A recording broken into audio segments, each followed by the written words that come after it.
Last Night in Soho is the latest film from writer-director Edgar Wright. His film is about Ellie, Eloise Turner.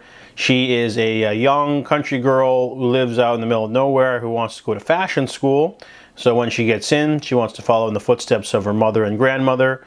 However, the big city is not what she thought it was because she gets zero privacy, catty roommates. It's very alienating for someone who's very humble like herself. So she decides to get an apartment on her own in this small old building. However, that night she has a really vivid dream in which she's in the shoes of Sandy, a blonde bombshell trying to make it in the 60s. And she doesn't really chalk it up to anything weird, but she ends up going to school and getting, influenced by the dream and finding inspiration in the 60s style and sort of, having the time of her life now that she has privacy. However, we're sort of sucked into the dark underbelly of London when Ellie's dreams start to get a little bit too real, and Sandy's journey ends up getting a lot darker than she initially thought. And now it starts affecting her every night, no matter what. And she tries to find ways to escape. However, every nightmare becomes a living one as it starts to follow her into the real world. She can't get away.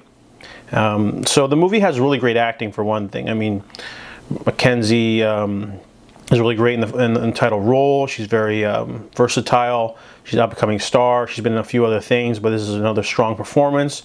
Anya Taylor-Joy is also great too.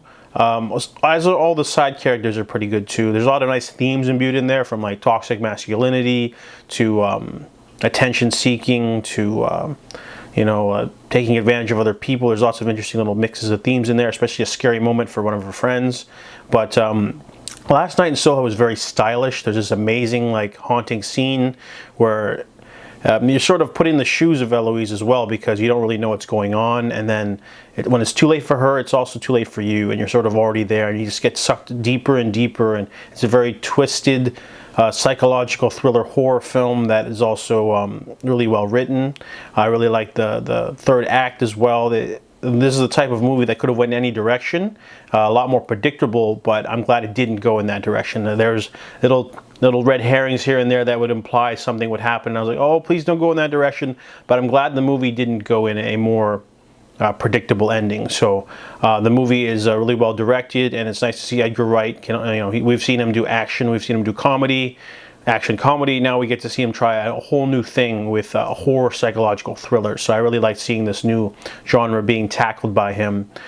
So I'm glad that he also changes the way he writes and directs the movie too, because he doesn't use a lot of comedy. There's a little bit in there, but no quick cut montages like in Baby Driver or the Cornetto trilogy. It's a completely different sort of cinematography he's using, which is great. So Last Night in Soho was very thrilling. Really well-rounded. I give it a 7.5 out of 10.